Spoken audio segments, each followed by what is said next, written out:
सीधे आपको लेकर चलते हैं देवरिया, जहां पर मुख्यमंत्री योगी आदित्यनाथ क्या कुछ कह रहे हैं, सुनिए और देखिए। मंत्रिमंडल के वरिष्ठ मंत्री, कृषि मंत्री और इसी माटी के सपूत श्री सूर्य प्रताप शाही जी, जिले के प्रभारी मंत्री श्री दयाशंकर सिंह जी, श्रीमती यहीं से सलेमपुर से विधायक और प्रदेश सरकार की राज्य मंत्री श्रीमती विजयलक्ष्मी गौतम जी, लोकप्रिय सांसद डॉक्टर नवापति राम त्रिपाठी जी, लोकप्रिय सांसद श्री रविंद्र कुशवाहा जी, भारतीय जनता पार्टी के क्षेत्रीय अध्यक्ष श्री सहजानंद राय जी, हमारे माननीय विधायकगण श्री जयप्रकाश निषाद जी, डॉक्टर सदामणि त्रिपाठी जी, श्री सुरेंद्र चौरसिया जी, श्री दीपक मिश्र साका जी, श्री सुभाष कुंवर कुशवाहा जी, विधान परिषद सदस्य डॉक्टर रतनपाल सिंह जी, जिला पंचायत अध्यक्ष देवरिया पंडित गिरीश चंद तिवारी जी, जिला अध्यक्ष अंतर्यामी सिंह जी, आज के इस कार्यक्रम में उपस्थित जिला के प्रभारी श्री सुनील गुप्त जी, नगर पालिका देवरिया के प्रभारी श्री जनार्दन तिवारी जी, नगर पालिका परिषद देवरिया की अध्यक्ष पद की प्रत्याशी श्रीमती अलका सिंह जी, गौरा बरहज की प्रत्याशी श्री अमरेंद्र गुप्ता जी, सभी नगर पंचायतों के हमारे प्रत्याशीगण, सभी यहां पर भारी संख्या में उपस्थित देवरिया के विभिन्न नगर निकायों से जुड़े हुए भाइयों बहनों, देवराहा बाबा की इस पावन धरा को, जिस धरा पर एक पवित्र ज्योतिर्लिंग बाबा दुग्धेश्वर नाथ के नाम पर अपनी कृपा का प्रसाद हम सब के ऊपर बरसाता है, जिस तरह से बाबा राघव दास जी ने सार्वजनिक जीवन की शुरुआत की थी और सार्वजनिक जीवन में जन सेवा को माध्यम बनाया था, ऐसे पवित्र भूमि को, देवरिया की इस पावन धरा को नमन करते हुए मैं आप सभी का हृदय से अभिवादन करता हूं। भाइयों बहनों, आजादी की लड़ाई में गोरखपुर जनपद ने, देवरिया जनपद ने एक बड़ी भूमिका का निर्वहन किया था। जब मैं मुख्यमंत्री बनने के बाद यहां पहली बार आया तो मुझे उस समय अवगत कराया गया था कि देश की आजादी के दौरान भारत छोड़ो आंदोलन की जब अगुवाई चल रही थी, तब उस समय यहां के कुछ युवा श्री रामचंद्र विद्यार्थी के नेतृत्व में उन्होंने आजादी के आंदोलन को आगे बढ़ाने का कार्य किया था। आज उनका भव्य स्मारक देवरिया के अंदर हम लोगों ने पैसा देकर के बनवा दिया है। भाइयों बहनों, अपनी विरासत के प्रति सम्मान का भाव हो, आपस में एकता का भाव हो,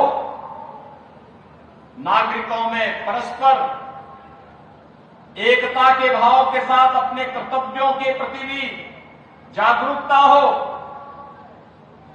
गुलामी के अंशों को हम सर्वदा समाप्त कर सकें और विकसित भारत के निर्माण के बारे में हम सबकी सकारात्मक दृष्टि हो। पंचप्रण की बात प्रधानमंत्री मोदी जी ने की।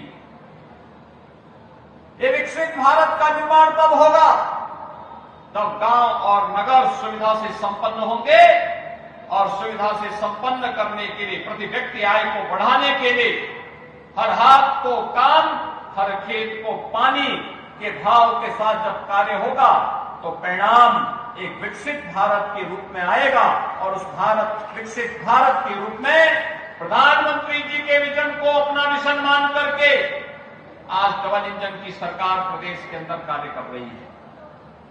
भाइयों बहनों, आपने पिछले 9 वर्ष के दौरान प्रधानमंत्री मोदी जी के नेतृत्व में बदलते हुए भारत को देखा है, कैसे परिवर्तन हो गया।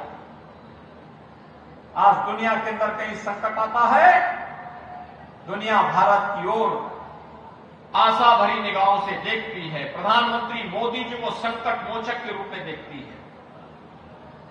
विकास का हो या इंफ्रास्ट्रक्चर का, कहीं हाईवे, कहीं रेलवे, कहीं एयरपोर्ट, कहीं मेडिकल कॉलेज, कहीं इंजीनियरिंग संस्थान, कहीं आईआईटी, कहीं आईआईएम का निर्माण।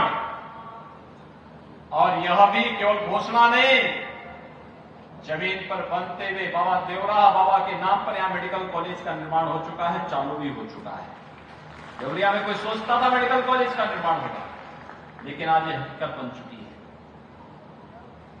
भैया बहनों, अभी हम लोगों ने यहां पर बेतालपुर चीनी मिल के पूरे कैंपस को हमने सुप्रीम कोर्ट में लिखा है कि सुप्रीम कोर्ट अगर हमें परमिशन देगा, फिर से देवरिया को चीनी का कटोरा बना करके यहां के किसानों की आमदनी को और यहां के नौजवानों की आमदनी को कई गुना बढ़ाने का काम करेंगे। शुगर कॉम्प्लेक्स बनेगा, एक शुगर पूरा कॉम्प्लेक्स। उत्तर प्रदेश की पहली चीनी मिल उत्तर प्रदेश की इसी देवरिया जनपद में लगी थी, प्रतापपुर की, 1903 में, 120 वर्ष पहले। और भाइयों बहनों, 120 साल के बाद देवरिया को पिछली सरकारों ने आज कैसे, आज जो चीनी का कटोरा था उसको अपनी कुत्सित राजनीति से एक कड़वाहट में बदलने का काम किया था। याद करिए भाइयों बहनों, क्या स्थिति बन गई थी। ये लोग किसी के सुख दुख में तो भागीदार नहीं बन सकते थे। उत्तर प्रदेश के नौजवानों के सामने पहचान का संकट खड़ा कर दिया। किसान आत्महत्या करने के लिए मजबूर होता था, चीनी मिलें औने पौने दाम पे बेचती थी। लेकिन आज हमने तय किया है, बेतालपुर में जैसे ही सुप्रीम कोर्ट हमें परमिशन देगा, पूरा शुगर कॉम्प्लेक्स बनेगा, चीनी मिल भी लगेगी, इथेनॉल प्लांट भी लगेगा, डिस्टिलरी भी लगेगी, कोजन प्लांट यानी पावर जनरेशन, बिजली का उत्पादन भी वही होगा। और फाइन शुगर बनाएंगे, फाइन शुगर, जितनी आवश्यकता होगी हम उपयोग करेंगे। बाकी चीनी दुनिया के बाजारों में जाएंगे, देवरिया का नाम आएगा, लोग बोलेंगे देवरिया। दुनिया के अंदर कोई भी देवरिया का होगा, जब वो देवरिया के अंदर उस चीनी को देखेगा, गौरव से उसका छाती चौड़ी होगी, कहेगा वाह, हमारा अन्नदाता किसान जो गन्ना उत्पादन करता है उसकी चीनी हम लोग अमेरिका में भी और ब्रिटेन में भी बैठ करके पी रहे हैं। भाइयों बहनों, विकास की एक सोच होती है और उसी सोच को आगे बढ़ाने के लिए आज हम सब आपके बीच आए हैं। जनता को बुनियादी सुविधाएं चाहिए। सरकार केवल सरकने वाली नहीं हो सकती, सरकार का मतलब जनता की सुख दुख के साथ सहभागी बनना।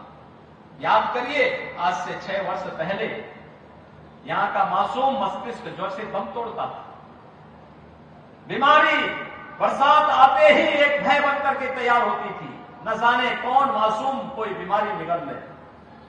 40 वर्ष में 50,000 बच्चों को बीमारी निगल गई थी। क्या कर रहे थे कांग्रेस सपा बसपा के लोग? बड़ी बड़ी घोषणा करने वाले लोग क्या कर रहे थे? आपने आशीर्वाद दिया, भारतीय जनता पार्टी की डबल इंजन की सरकार ने इंसेफ्लाइटिस सवेरे के लिए समाप्त कर दिया। कोई मासूम अब बीमारी से नहीं डरेगा। उपचार का केंद्र मेडिकल कॉलेज भी रहेगा, गोरखपुर का एम्स भी रहेगा। अब भयभीत होने की आवश्यकता नहीं। पर्व और त्योहार 5-6 वर्ष पहले क्या थे? पर्व और त्योहार भय का माहौल पैदा कर देते थे, कर्फ्यू लग जाता था। अब कर्फ्यू नहीं लगता, अब तो कावड़ यात्रा चलती है।